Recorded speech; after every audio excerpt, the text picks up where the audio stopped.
Joining me today, the one and only Christian de Mesones.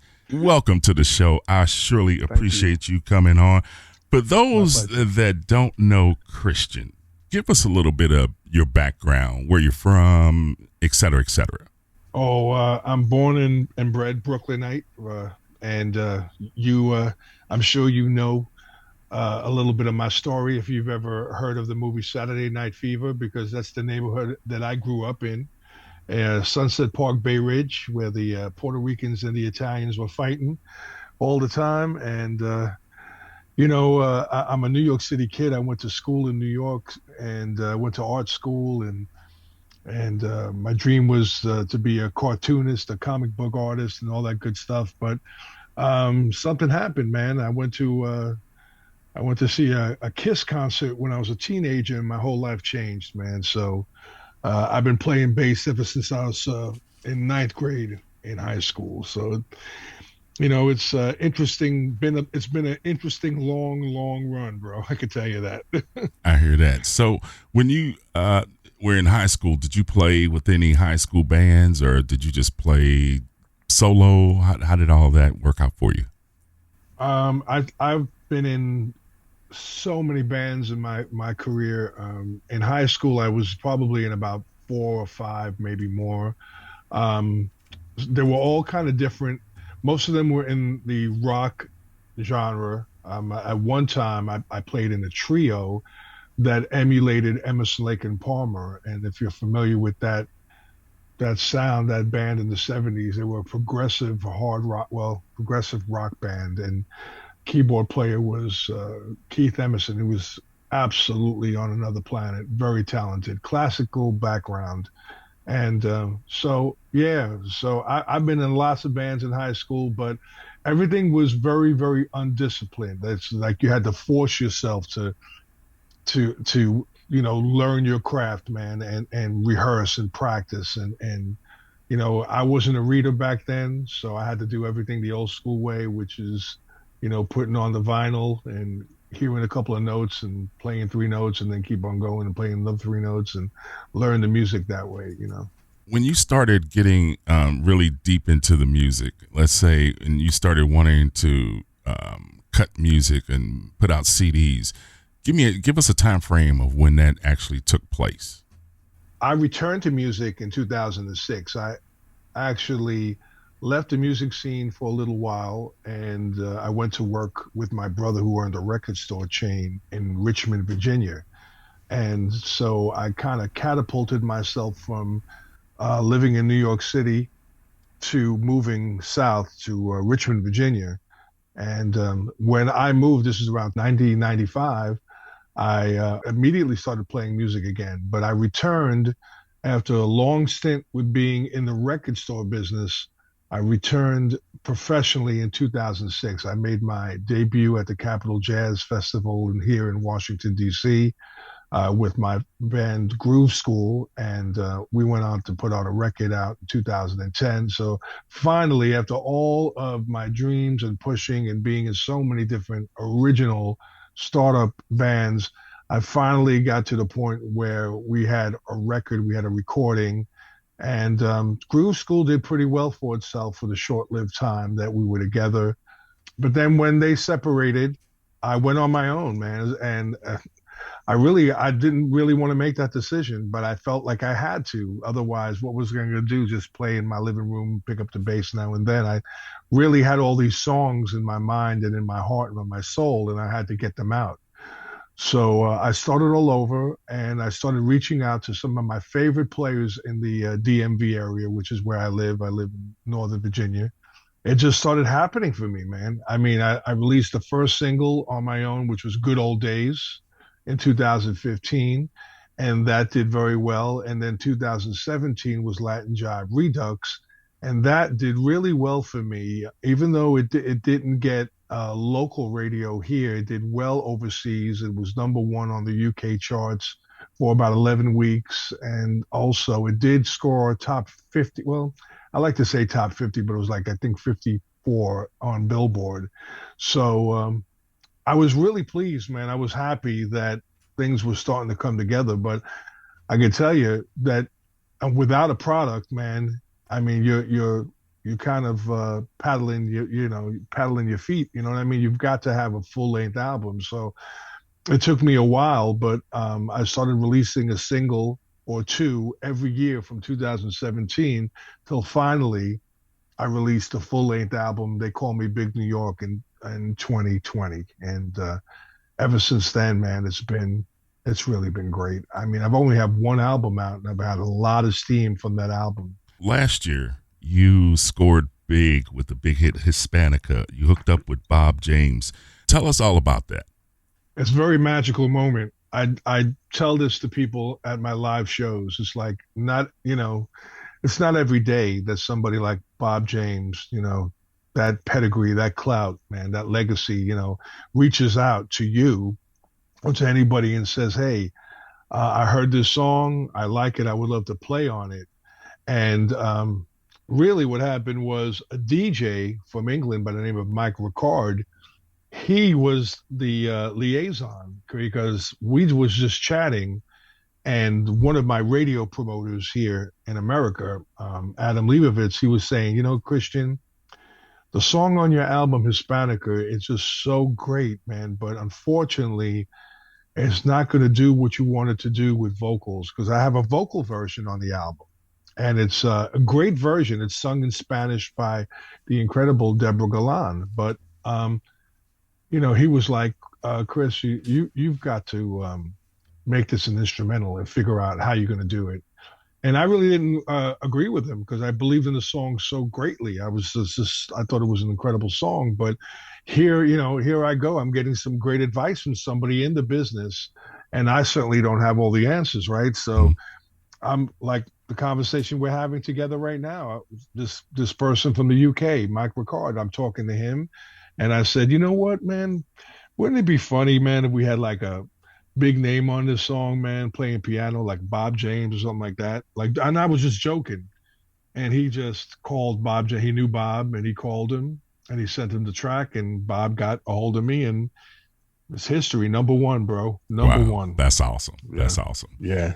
So check this out. We are talking to Christian de Mesones, and I'm going to do this. Let's drop Hispanica right now, and then we're going to come back and talk a little bit more with Christian. It's easy in the afternoon on WSIE 88.7, The Sound. 88.7, The Sound. Hispanica by Christian. Big New York. That's what I think I'm going to call you. Big New York. So, man, I do this segment on the show where I have listeners to send in requests of songs that they want to hear. In his vision, I get requests for that song every week. And I want to say congratulations to you because tell everybody what happened with that song. That song is actually submitted for the Grammys, the first voting round, and the voting round actually starts tomorrow. So that kind of means that I really got to do a little hustle and get out a for your consideration banner and send it out to my circle of people, and then send it out to a couple other publicists to get the word out, And that song was actually a tribute to my late father-in-law, Mr. John C. Valentine, who was a smooth jazz, and he was really a music lover. I mean, and he had a high bar, man. It's like I could not impress him, but fortunately, he wasn't here to see the success of Hispanica. I do believe that there was some supernatural love going on. I think he was pulling the strings from heaven for me. But I did have this song. I co-wrote this song with my brother-in-law producer, Christopher Valentine. And, it's a funny thing. You would think that me being 6'7" and kind of gregarious and boisterous and got a big mouth from New York, you would think that I would just want to be playing lead on every single song. But when I write music, I always delegate melodies to other instruments. But my brother-in-law was like, hell no, excuse my English, but he was like, no, you got to play this melody. You got to do this. You got to do this. So I said, okay, I'll play. I'll work on this melody and get it tight. And then last minute, man, I changed the strings on my 6 string bass to piccolo gauge strings, which are lighter, brighter sound, the sound that people are familiar with. Wayman Tisdale used that gauge, So, and then it worked. It sounded great, and I was really proud of it. So yeah, I'm so thankful that people like really feel that song. I do keep it in my set list. I do feature it in my set list. I knew you were tall, but I had no idea you were 6'7". Yeah, yeah, man. I'm a big guy, man. I I'm had three. no idea. Okay. I was almost once upon a time I was 370. I mean, 400 pounds and six Oh, seven. wow. Nah, Okay. yeah, yeah. But that's a that's a tough toe. Right. Do you get back home, New York, to perform much? To be um, completely transparent with you on the situation, it seems that there are very few places that I can go to into New York. I mean, I know like the places I grew up. Bottom Line is a popular place. There's a couple of decent sized venues, man. But like Blue Note seems to be where everybody wants to play in New York. And the thing about it is that I've got an 11-piece band, and we can't fit on the stage. It's like the same thing with Blues Alley here in DC. Now that I've gotten so large with my ensemble, if I want to play a place, it's got to be a large venue that holds a certain amount of people and a large stage. And so, the last time I played in New York was SOBs on the West Side, Okay. which is a great venue. They treated us really, really well. And that was with Groove School. But I have not performed in New York as Christian de Mesones yet. It's on my bucket list, brother. That's a nice place too, by the way. I used to live in New York. I lived in the Bronx, Pelham Bay Park. Shout out to the listeners that listen there. Pelham Yeah. Bay, man. Yeah. I used to live in Pelham Bay Park, man. I loved New York. So what's next for Christian coming up the rest of this year? You on tour? What's going on? I don't do tours. I gig. Uh, I kind of pick my gigs. They've got to be feasible for me. And sometimes I'll take a gamble and I'll just come out to a place, a location, and pray for the best. But I am playing this weekend, this Sunday. I'm playing the biggest festival of my life. Now, I played Capitol Jazz, which was one of the biggest festivals in America. But this one is, I think, the longest running and probably the most respected jazz festival. I'm playing Catalina Jazz Tracks Festival this Sunday. I go on at 7 o'clock, and then I think who closes is Damien Escobar closes at 9. And it's a 4-day event, and there's probably about 20, maybe more artists. You've got Dave Koz and Richard Elliott, and Saturday night I'm actually going to try to hang out and meet Lee Ritenour and Dave Grusin, who I'm a fan of, and yeah, man. So I'm excited. That's this Sunday, and then I have something coming up here in Northern Virginia at the Birchmere again. Now, if you're not familiar with the Birchmere is a 500-seater club. It's probably one of the best venues in the whole, not only Virginia but also the DMV. I mean, it's a sit-down place. They got great food, but it's also probably one of the best stages.